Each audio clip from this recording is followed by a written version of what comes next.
네, 오늘이 사실은 그 사순절 첫날입니다.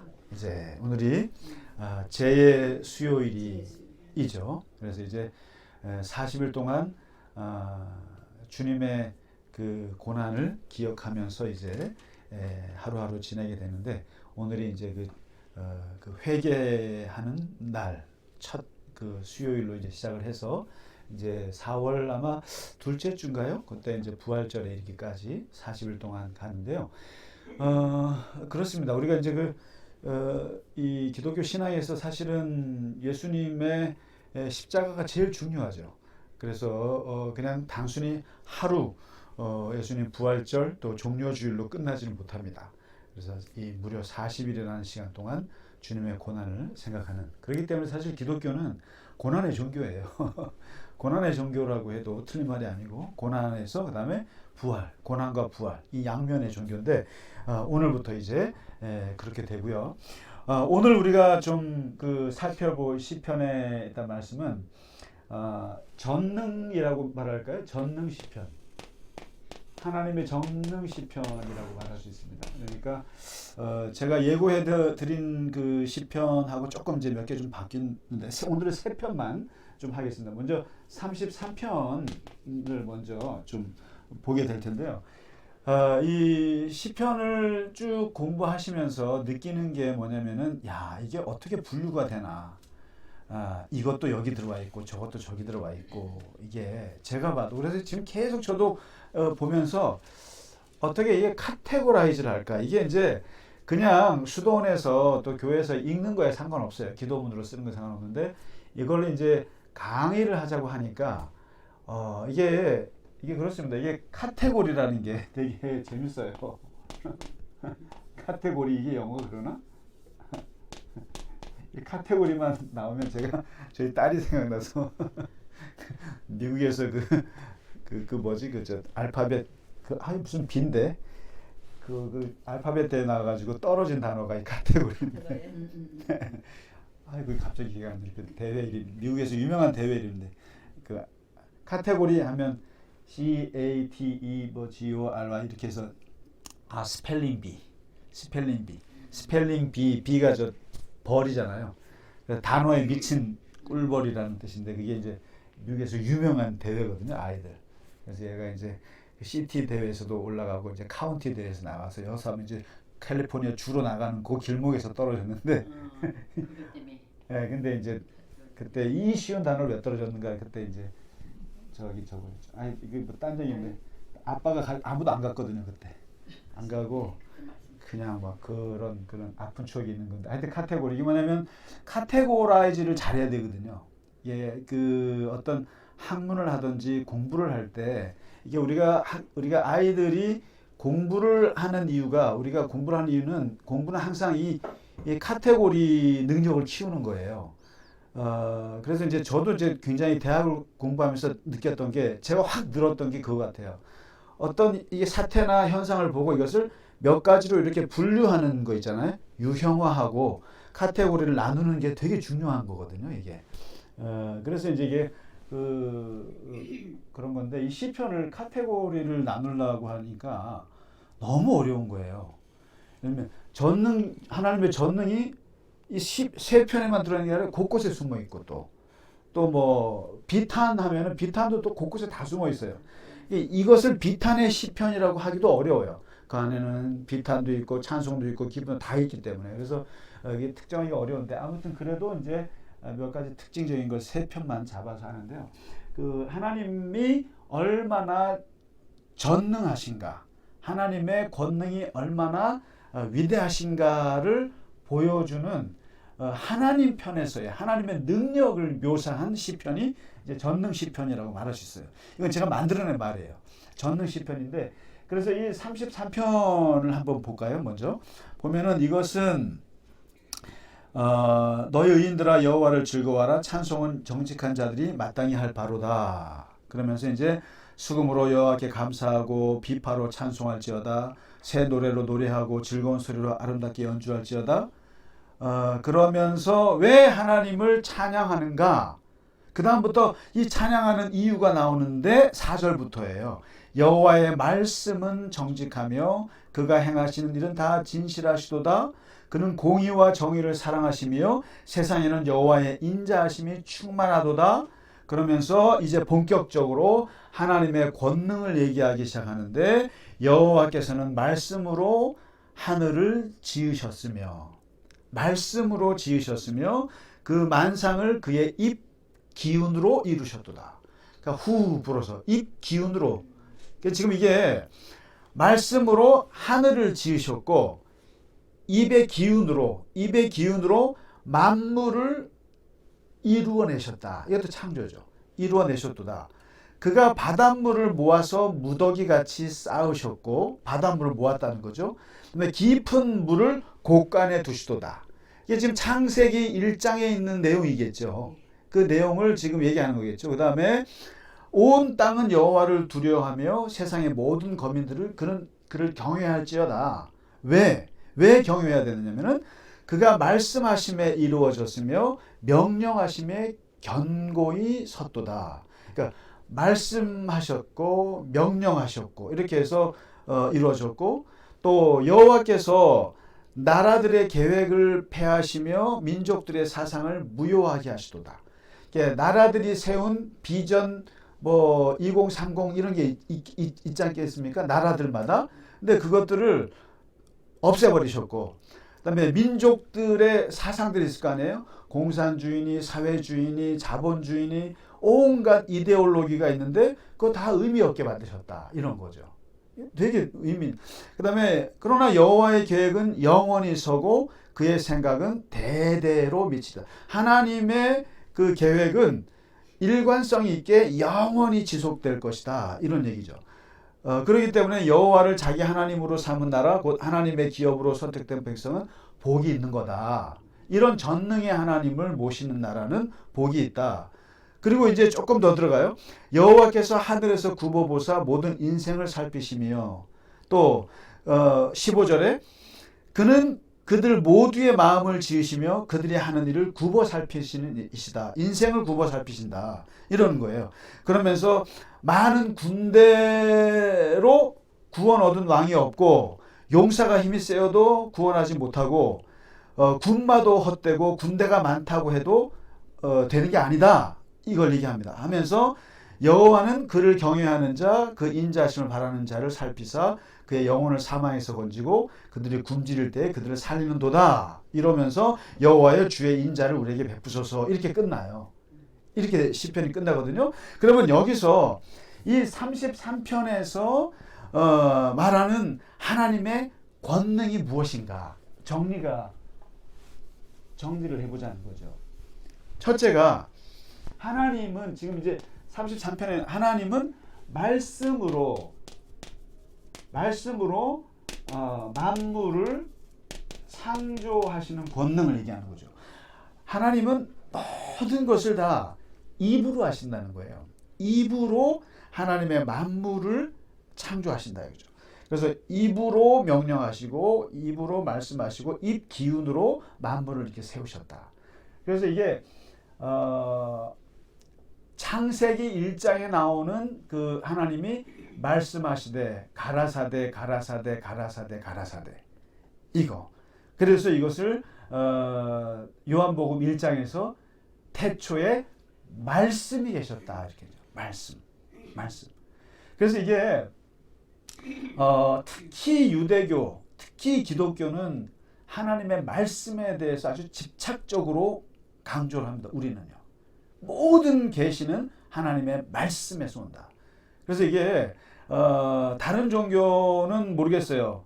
입 다물라라고 말할지 몰라도 기독교는 이 모든 권능이 어디서 나오냐면 입에서 나와요. 실제로. 여러분 이게 사실은 이게 입이라고 하는 게 얼마나 중요한지 몰라요.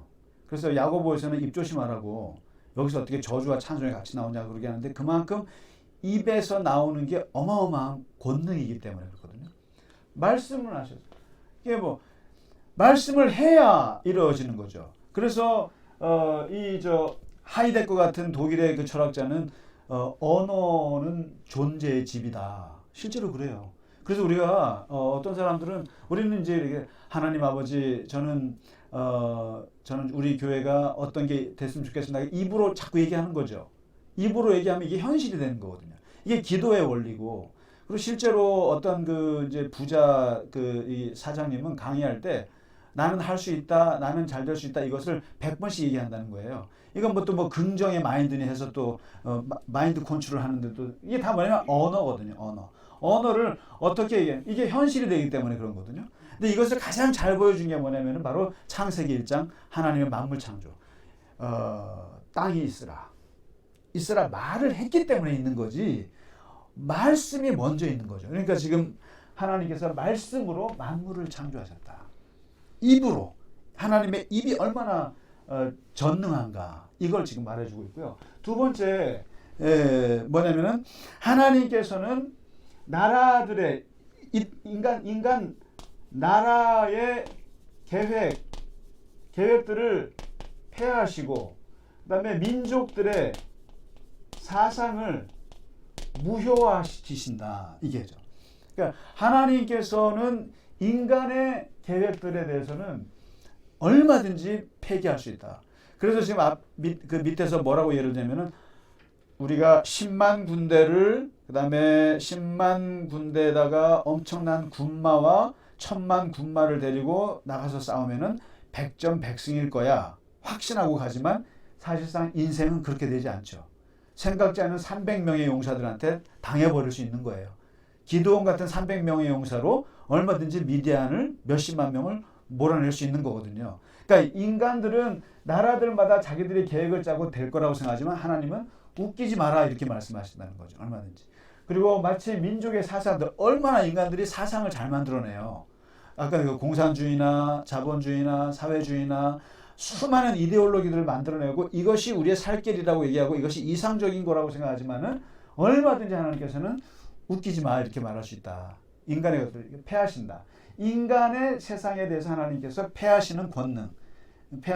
이 두 번째고요. 세 번째는 이 시에서 뭐라고 얘기하면은 그러면 하나님의 계획은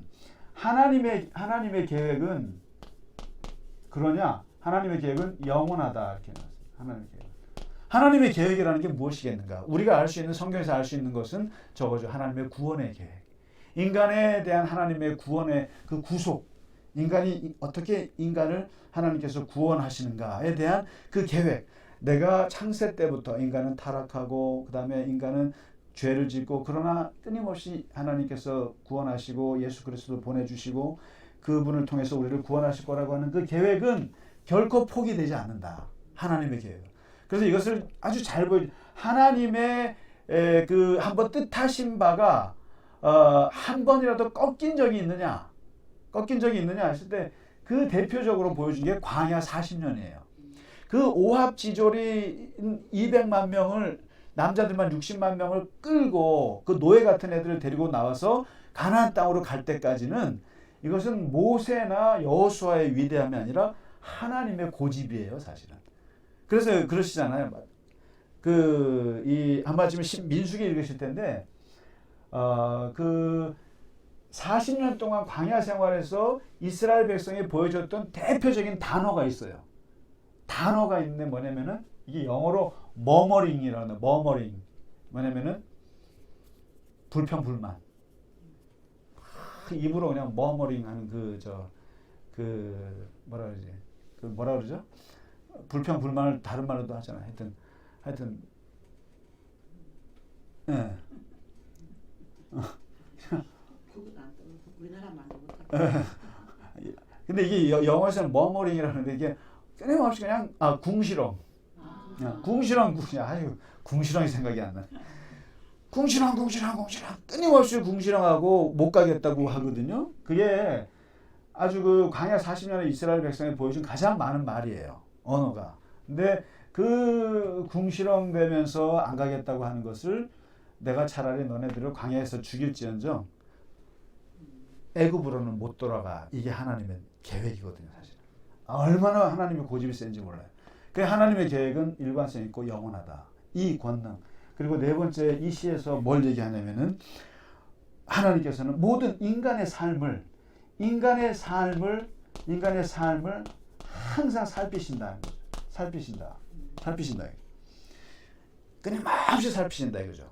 하나님께서 이렇게 살피시는데 특별히 살피는 대상이 있다는 거예요. 여기서 특별히 살피시는 대상이 하나님을 경외하는 사람, 하나님을 두려워하면서도 하나님을 사랑하는 사람들. 이런 사람들 특별히 하나님께서 이렇게 해서 얘네들은 하나님의 하나님께서 영혼을 사망에서 건지고 굶주릴 때 그들을 얼른 살리신다. 그러니까 이게 살피신다고 하는 것, 이 하나님의 권능. 이런 하나님의 말씀의 권능, 그리고 하나님의 어떤 섭리, 경륜. 그래서 이걸 하나님의 계획을 경륜이라고 그래요. 경륜. 이코노믹스라고 하죠. 이게 하나님의 경영하시는 것은 그리고 굉장히 디테일하시게 우리를 살피신다. 이렇게 이제 하나님의 권능을 찬양한 거고요. 이제 90장을 한번 가볼까요? 제가 이제 예고편에는 없었는데, 90편을 한번 보시면 이게 아주 유명한 시편이에요. 90편이.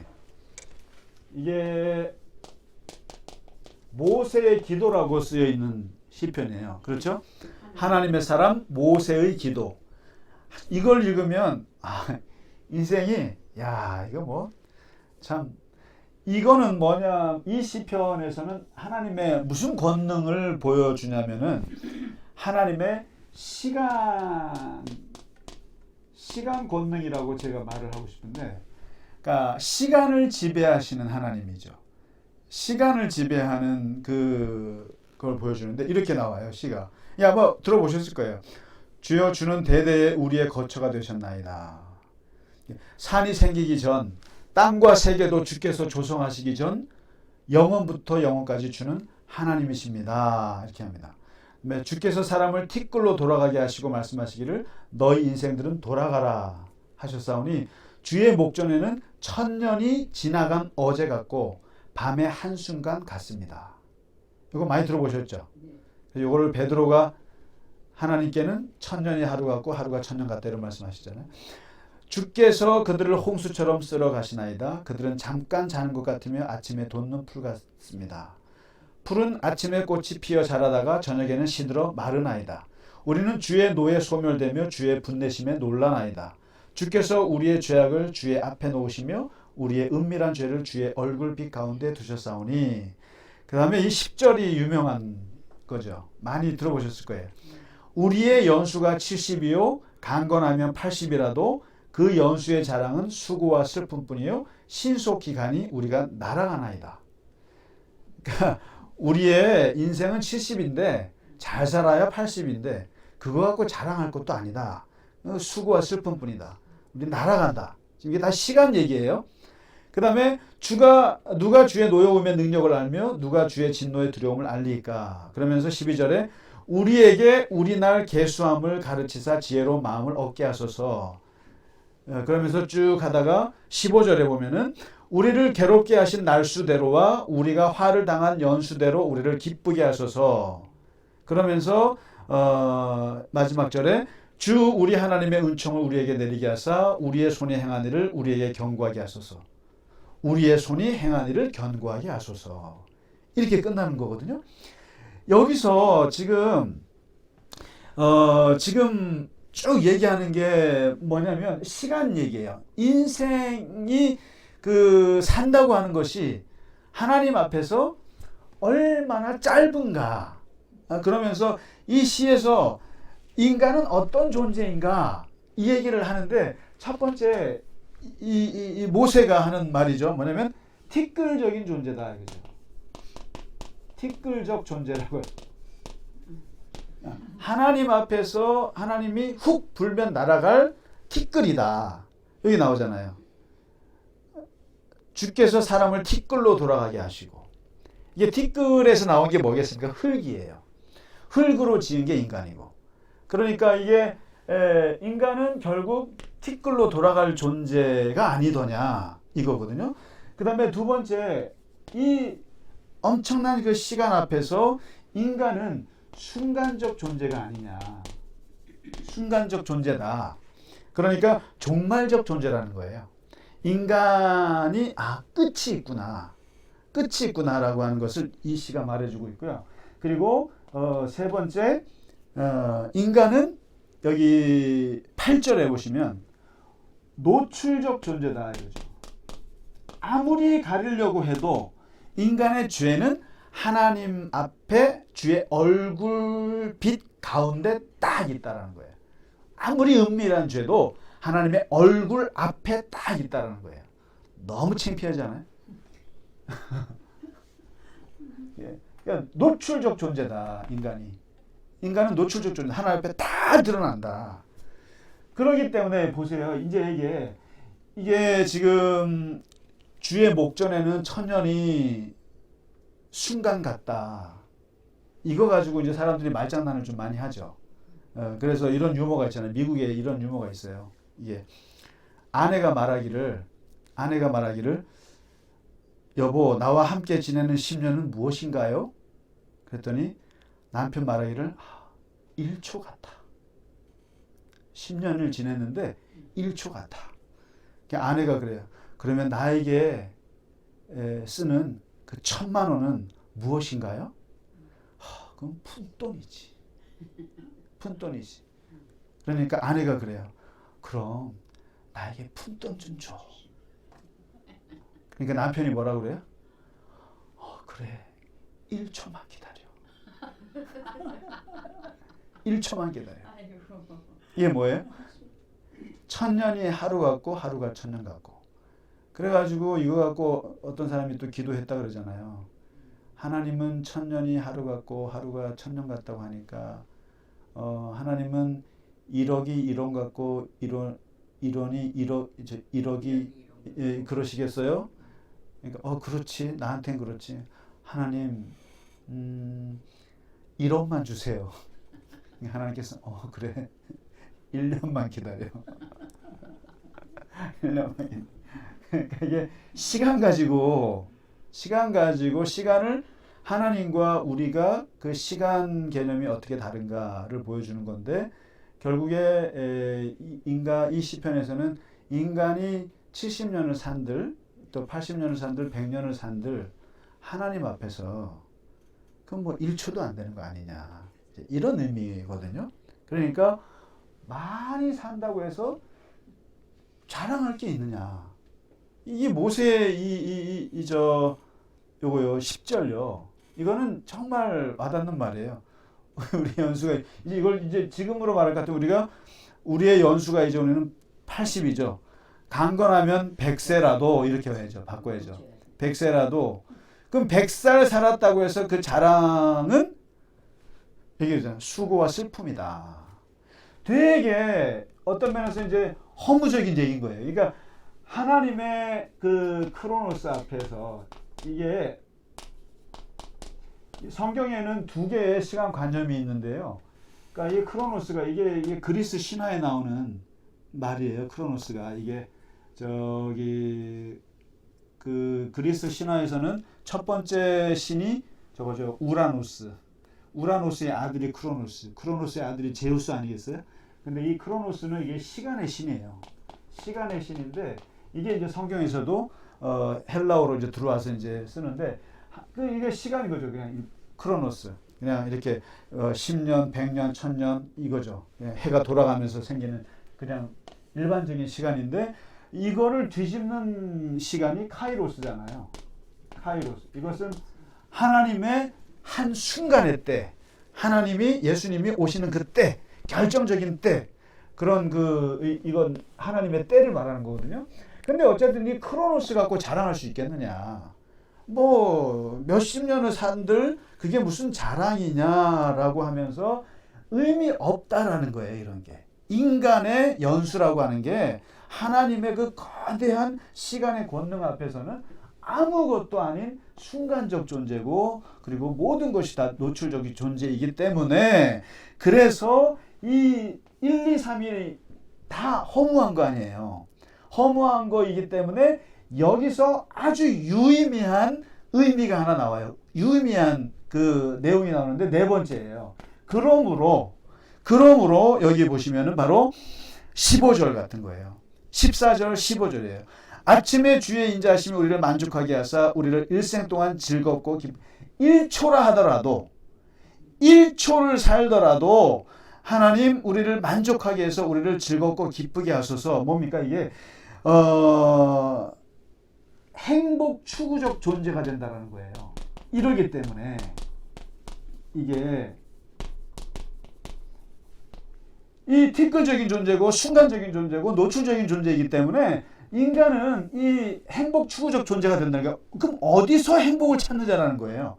어디서 그 1초밖에 안 되는 그 짧은 인생을 살면서도 인간은 그러면 어떻게 기쁘고 즐거울 수 있느냐? 살아있음이라고 하는 겁니다. 살아있음. 살아있는 그 순간, 살아있는 그 순간을 사랑하는 거죠. 이런 거예요. 그러니까 살아있는 날이 얼마나 소중한가를 깨닫게 되는 거예요, 이게요. 그래서 말하잖아요. 하나님, 우리를 일생 동안, 그게 1초밖에 안 되는 하나님 앞에 그 시간이지만 즐겁고 기쁘게 하소서. 그리고 우리를 괴롭게 하신 날수대로와 우리를 화를 당한, 이거 기가 막힌 말이에요. 그러니까 우리가 살아가면서 괴로운 날이 있고, 그리고 화를 당한 날이 있을 거 아닙니까?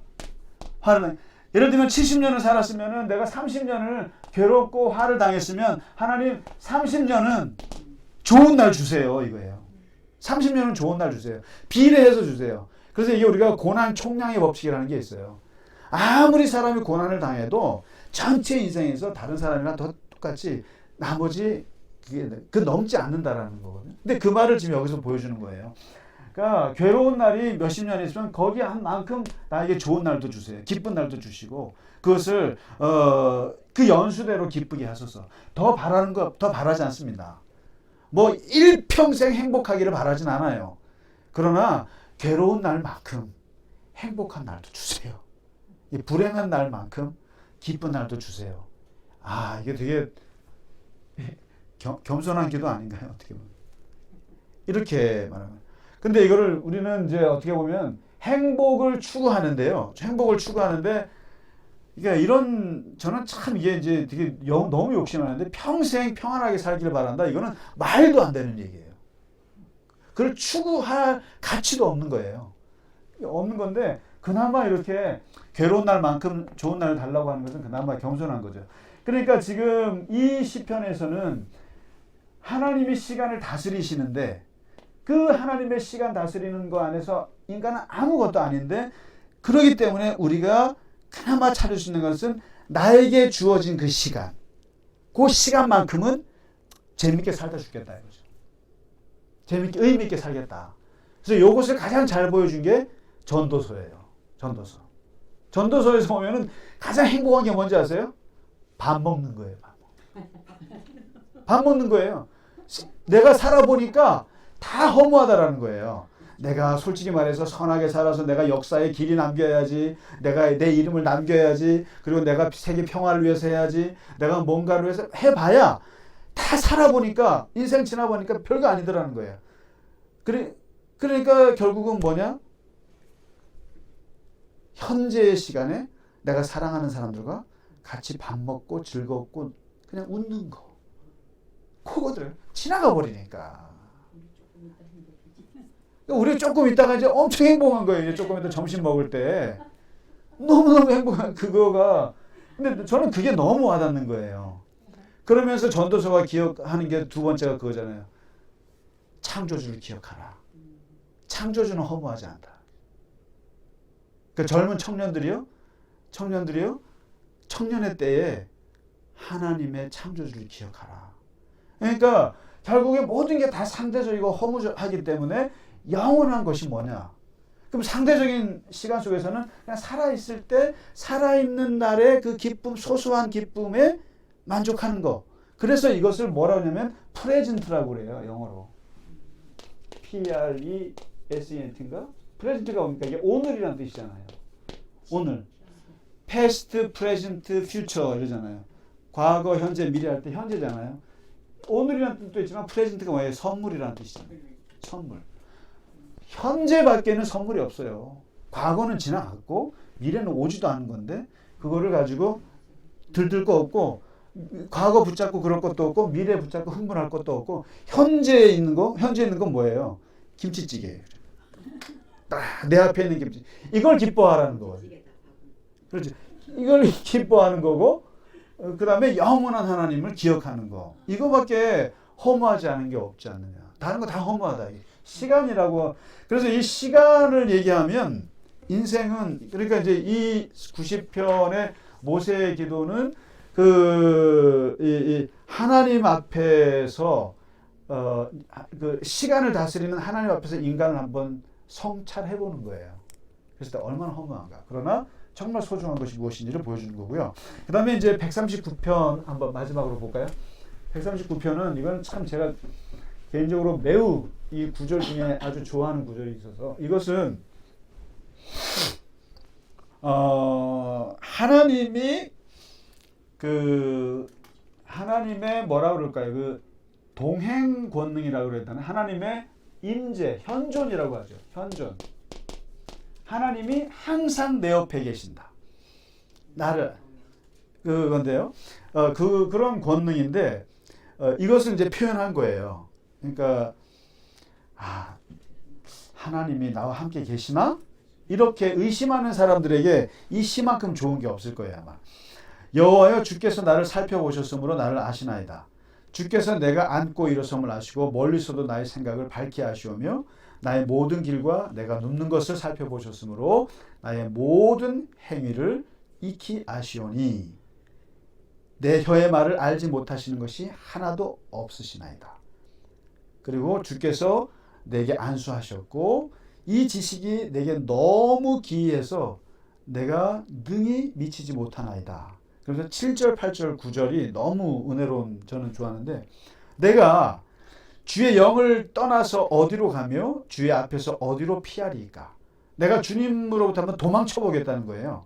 도망쳐서 혼자만의 시간을 혼자만이 존재하고 싶은데 8절에 내가 하늘에 올라가 봤더니 거기도 계시고 내가 스올에 저기죠 음부의 세계로 내 자리를 펼지라도 거기도 계시네.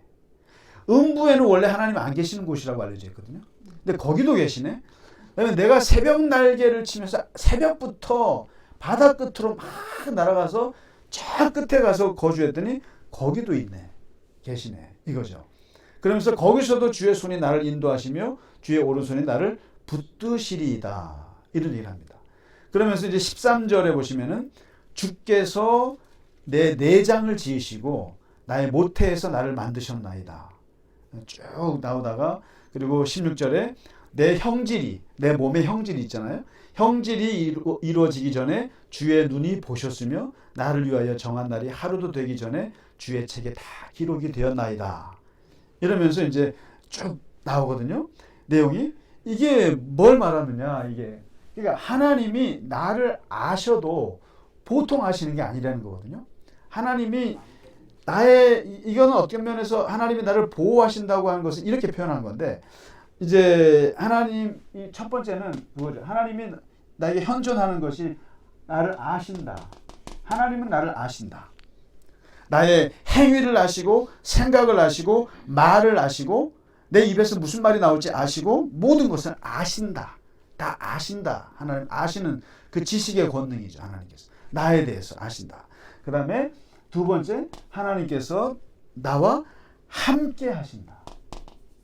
함께 하신다. 어디를 가도 함께 하시는데 끔찍하게도 하늘에 올라가도 계시고 지옥에 내려가도 거기 계시고 바다 끝에 가 서 있어도 거기 계시니 하나님이 나와 함께 하신다.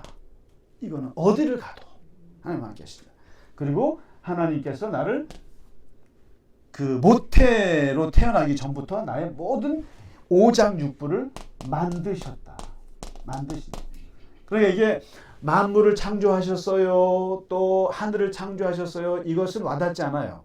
그런데 내 오장육부를 지으시고 이렇게 표현하는 거죠. 얼마나 구체적으로 자기의 이 몸뚱아리 자체를 하나님께서 만드셨다는 것. 그러니까 모르는 게 뭐가 있겠냐.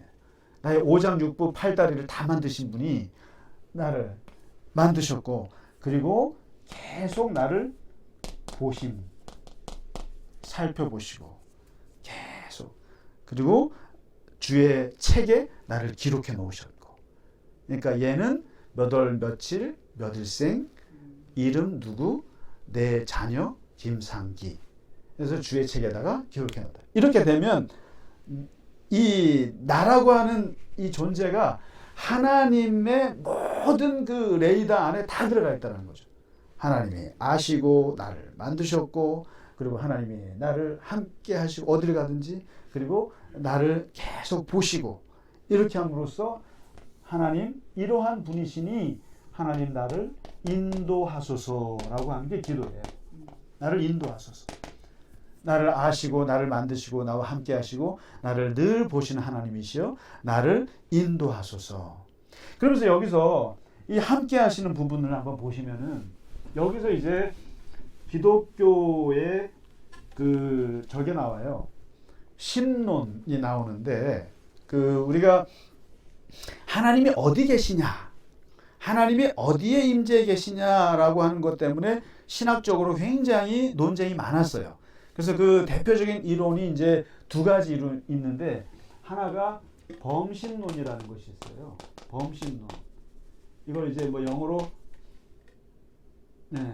판테이즘이라고 그러거든요.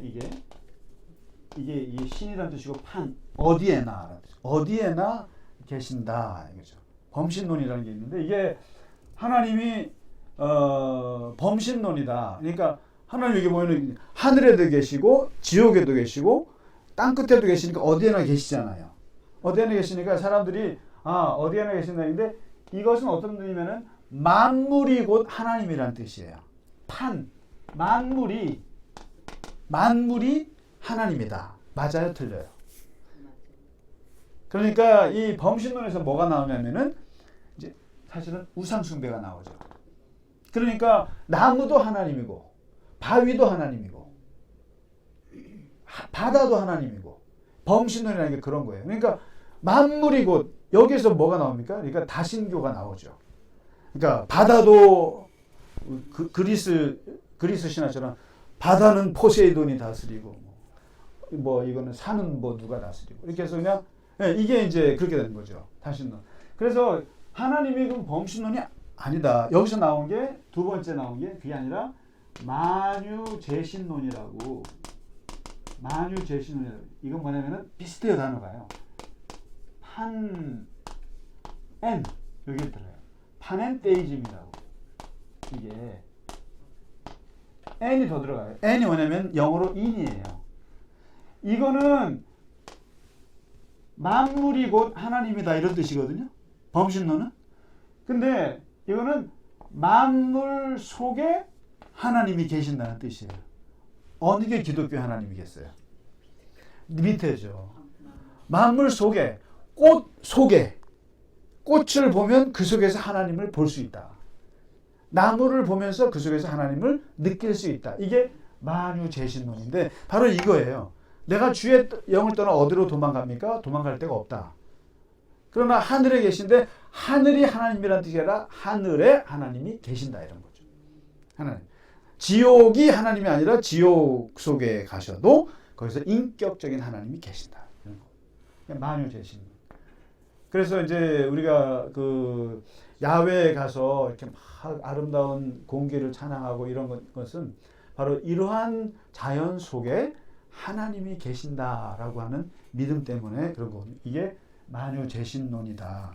이게 이제 요 구절이 그거 잘 보여주고 있다고 볼 수 있습니다. 그래서 이제 그 33편에서는 하나님의 말씀의 권능을 보여주는 거죠. 말씀의 권능이 무엇인가? 90편에서는 시간을 다스리는 하나님 앞에서 그 권능 앞에 인간이 어떤 존재인가.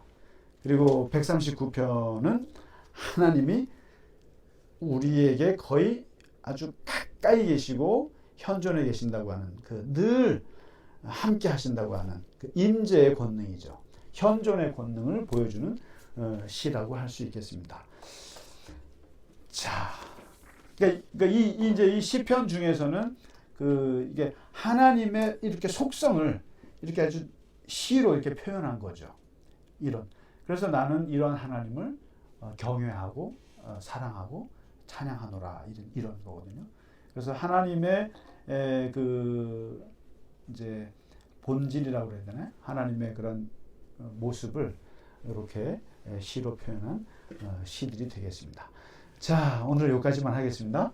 네, 고생 많으셨습니다. 감사합니다.